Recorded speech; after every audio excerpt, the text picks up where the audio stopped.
काल प्रियेशन वाला हमने कर लिया, आज हम करने वाले हैं बाउले वाला। ठीक है,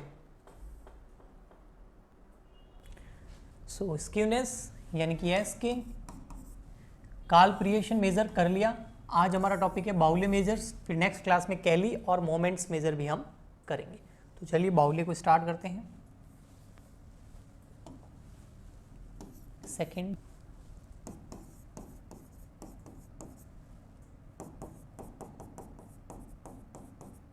यानी कि हम कैलकुलेट करेंगे स्क्यूनेस। बाउले ने जो हमको फॉर्मूला दिया स्क्यूनेस कैलकुलेट करने का या कोएफिशिएंट ऑफ स्क्यूनेस कैलकुलेट करने का, तो सबसे पहले हम स्क्यूनेस वाला देख लेते हैं, फिर कोएफिशिएंट ऑफ स्क्यूनेस भी देख लेंगे। स्क्यूनेस का जो फॉर्मूला इन्होंने दिया, उन्होंने बोला जो बाउले था ना वो ओनली क्वार्टाइल और मीडियन के जरिए हमें स्क्यूनेस कैलकुलेट करना सिखाता है। ठीक है, तो इसने फॉर्मूला दिया, इसने बोला Q3 माइनस M ले लो। ठीक है, और फिर उसमें से माइनस कर दो Q1 माइनस M। तो Q3 यानी कि क्वार्टाइल कौन सा 3 वाला, मीडियन, क्वार्टाइल 3 में से मीडियन लेस कर दो, माइनस क्वार्टाइल 1 में से माइनस मीडियन लेस कर दो, तो आपका स्क्यूनेस आ जाएगा। इस फॉर्मूले को अगर हम और आगे फर्दर सॉल्व करते हैं तो पता है इसको ऐसे भी लिख सकते हैं। कैसे, देखो ये Q3 प्लस का, ओके, और ये Q1 किसका है, वैसे तो प्लस का है लेकिन इसके आगे क्या है, माइनस है, आपको दिख रहा होगा साहब। ठीक है, ओके, तो Q3 माइनस M ब्रैकेट में M माइनस Q1, इसको जब अगर हम सॉल्व करेंगे तो ये हो जाएगा Q3 प्लस का, और ये देखो यहां ये प्लस का ही है। ठीक है, तो ये हो गया प्लस Q1। अब यहां पर ये M माइनस का है और ये M भी माइनस का है, तो ये हो जाएगा माइनस का 2M। तो इसकी जगह हम ये फॉर्मूला भी लगा सकते हैं। अब आप बोलोगे सर हमें कौन सा फॉर्मूला लगाना चाहिए, कोई भी लगा दो, ये लगाओगे तो भी आंसर वही आएगा, ये इसी फॉर्मूले से बना हुआ है तो भी आंसर वही आएगा। क्लियर? ठीक है, अब बात करते भैया स्क्यूनेस की। स्क्यूनेस, कोएफिशिएंट ऑफ स्क्यूनेस की, कोएफिशिएंट ऑफ स्क्यूनेस, उसका फॉर्मूला बाउले ने क्या बताया, कोएफिशिएंट ऑफ स्क्यूनेस, जिसको हम शॉर्ट में क्या बोलते हैं, जी।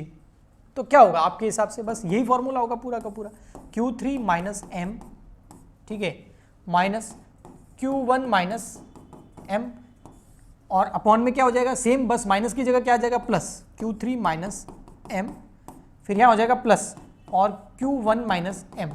तो सेम ही है, बस ऊपर में माइनस है और नीचे में क्या आ जाएगा प्लस। ऐसा हम पहले उसमें भी कर चुके थे, जो हमने काल प्रियेशन वाला किया था, उसमें भी स्क्यूनेस हम इसी तरीके से कुछ निकालते थे, लेकिन वहां पर हम अर्थमेटिक मीन और मीडियन या फिर मीडियन और मोड के जरिए निकालते थे, और यहां पर हमको ओनली क्वार्टाइल और मीडियन के थ्रू निकालना है।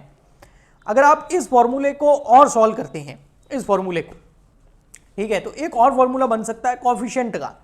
क्या फॉर्मूला बन सकता है, तो देखो ये ऊपर वाला जो है Q3 माइनस M और Q1 माइनस M, इसको जब सॉल्व करते हैं तो क्या आता है, ये रहा। तो और में हम लिख सकते हैं कोएफिशिएंट के और में Q3 plus Q1 minus 2M। अब नीचे वाला जब सॉल्व करेंगे ना, देखो ये माइनस का M है, ये माइनस का M है, तो M से M कट जाएगा, तो हमारे पास बच जाएगा Q3 माइनस Q1। तो इससे भी आपका क्या आ जाएगा, coefficient of skewness, coefficient of skewness आ जाएगा।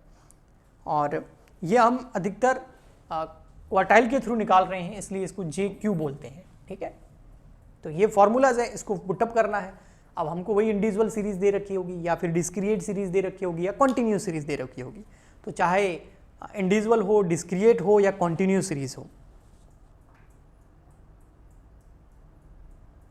ठीक है, तो तीनों में से कोई भी सीरीज हो, अगर आप बाउले मेथड लगाओगे तो ये फॉर्मूला यूज कीजिए, क्वार्टाइल निकालिए। क्या क्या निकालना होगा, एक तो हमको चाहिए क्वार्टाइल थर्ड, क्वार्टाइल 1 और मीडियन, ये तीन चीजें आ गई तो फॉर्मूला लगा के हम आंसर निकाल देंगे। अब एग्जाम में अगर आपके क्वेश्चन आएगा तो कौन सा मेथड लगाना है, अगर स्क्यूनेस पूछ ले तो एग्जाम में साफ साफ लिखा होगा कि काल प्रियेशन मेथड लगाना है, कि बाउले मेथड लगाना है, या फिर कैली वाला मेथड लगाना है, या मोमेंट्स वाला लगाना है, वो आपको एग्जामिनर पूछेगा। बताइए, ठीक है, आया समझ में? तो x और f दे रखा है ना, इसका मतलब कौन सी सीरीज होगी बेटा, ये होगी डिस्क्रिएट सीरीज, ठीक है। और हमको इसके अंदर क्या निकालना है, हमको निकालना है फाइंड आउट क्वार्टाइल कोएफिशिएंट। अब क्वार्टाइल कोएफिशिएंट कौन से मेथड से सीखा हमने, और क्वार्टाइल कोएफिशिएंट ऑफ स्क्यूनेस बाउले से। तो क्वेश्चन या तो क्वार्टाइल कोएफिशिएंट बोलेगा, यानी कि जे क्यू निकालना, और जे क्यू हम बाउले मेथड से निकालते हैं ना, बाउले जो है वो मीडियन और क्वार्टाइल को कंपेयर करके करता है, तो बाउले वाला मेथड लगाना है यहाँ पर। अब यहाँ पर बेटा देखो, हमको फॉर्मूला क्या है हमारा, एक्स और एफ दे रखा हूँ, मैंने लिख दिया। फॉर्मूला क्या है, स्क्यूनेस का फॉर्मूला क्या है, थोड़ा छोटा कर लेता हूँ स्पेस हो जाए। स्क्यूनेस का फॉर्मूला अगर बाउले मेथड को यूज करें तो, है ना, कौन से मेथड को यूज कर रहे हैं, बाउले मेथड, बाउले मेथड्स मेजर कर रहे हैं, ठीक है। तो बाउले ने बोला भैया आप क्या ले लो, Q3 माइनस एम, ठीक है, bracket minus M minus Q1। तो अब हमको क्या क्या चाहिए, क्वार्टाइल चाहिए, मीडियन चाहिए, और क्वार्टाइल 3 और क्वार्टाइल 1 चाहिए। तो अब एक एक करके हम इनको निकालते हैं। सबसे पहले अगर हम कोशिश करें निकालने की मीडियन की, तो मीडियन का फॉर्मूला क्या होता है, n+1/2, मीडियन मतलब 2, मिड वैल्यू। तो यहाँ पर हम जब भी मीडियन निकाले, क्वार्टाइल निकाले, परसेंटाइल निकाले, डेसाइल निकाले, तो हमको जरूरत होती है CF की, क्यूमुलेटिव फ्रीक्वेंसी की, तो पहले वो निकाल देते हैं।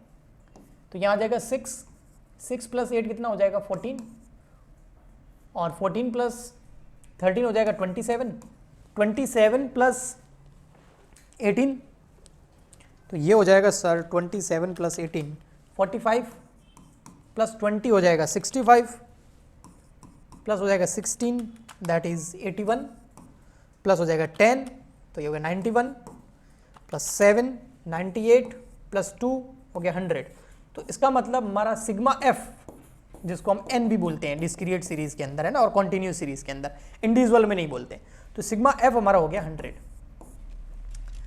अब यहां पर देखो एन कितना हो गया 100 + 1 / 2 करो, तो 101 डिवाइड बाय कर दो 2, तो ये हो गया 50.5।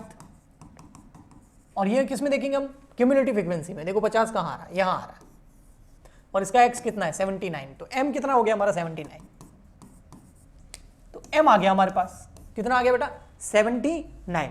अब ऐसे कैसे हम निकाल देंगे Q3 और Q1। Q3 का फॉर्मूला, पहले Q1 निकाल देते, चलो Q1 का formula equal to n+1 divide by quartile, तो क्या हो जाएगा 4, और n का मतलब बेटा वही सिग्मा एफ 100 + 1 का 1 डिवाइड बाय 4 है इस बार, तो 101 डिवाइड बाय 4 करो, बहुत इजी है ये। तो 101 डिवाइड बाय 4, तो यह आ गया 25.25। तो देखो क्यूमुलेटिव फ्रीक्वेंसी में 25.25 कहाँ है, ये तो आ गया था m, तो 25 आएगा हमारा यहाँ 27 के अंदर, तो ये हो गया 77। ये क्या आ गया Q1, तो Q1 कितना आ गया 77। अब क्या निकाल देंगे Q3, तो Q3 का फॉर्मूला n+1 डिवाइड बाय 4 और होल स्क्वायर में मल्टीप्लाई हो जाएगा किससे 3 से। सर इसको क्यों नहीं किया, इसको भी कर सकते हैं, 1 से करेंगे तो वही आएगा, इसलिए किया नहीं। तो n तो हमको पता ही है कितना है 100 + 1 डिवाइड बाय 4, और जो आंसर आएगा उसको 3 से मल्टीप्लाई करना है, यानी कि 101 डिवाइड बाय 4 जो आंसर आएगा उसको 3 से मल्टीप्लाई करना है। तो करो 101 डिवाइड बाय 4 मल्टीप्लाई बाय 3, 75.75। अब देखो ये क्यूमुलेटिव फ्रीक्वेंसी में कहाँ आ रहा है, 75 तो यहाँ आ रहा है 81 में, तो 80 क्या हो गया हमारा Q3, तो हमारा Q3 क्या आ गया बेटा 80 80। तो अब 3 चीजें आ गई हमारे पास।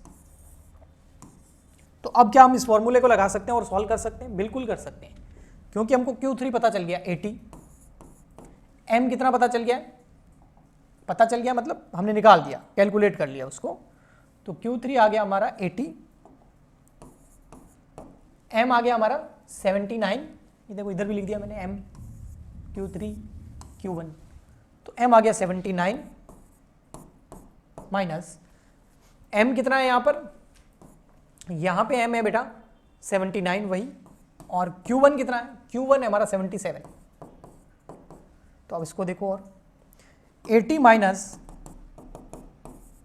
79 करेंगे तो कितना आ जाएगा 1 प्लस का माइनस 79 माइनस 77 करेंगे तो कितना आ जाएगा, प्लस का 2। तो अब इसको करेंगे 1 माइनस 2 तो कितना आ गया, माइनस का 1। क्या आ गया, माइनस का 1। तो ये तो स्क्यूनेस निकाला मैंने। अब अगर मैं कॉफिशिएंट ऑफ स्क्यूनेस निकालूं तो कॉफिशिएंट ऑफ स्क्यूनेस यानी कि जे, तो सेम फॉर्मूला ही है, फर्क क्या है, Q3 minus M minus Q1 और नीचे क्या हो जाएगा प्लस में, तो Q3 minus m plus m minus Q1। अब हमारे पास सारी चीज़ें हैं, ऊपर हो जाएगा 80 माइनस 79 माइनस 79 माइनस 77 और नीचे कॉफिशिएंट निकालने के लिए 80 माइनस 79 सेम लिखना है, बस यहाँ प्लस आ जाएगा 79 माइनस 77। अब मैंने ऊपर वाले को सॉल्व किया था तो आया था माइनस का 1 और नीचे कर दो 80 माइनस 79 वही 1 प्लस ये हो जाएगा 3 और प्लस का 3, तो 1 माइनस का डिवाइड कर दो 3 से, तो माइनस का माइनस 0.333, ये क्या आ गया, जे, कॉफिशिएंट ऑफ स्क्यूनेस बाउले मेथड से। ठीक है, आया समझ में।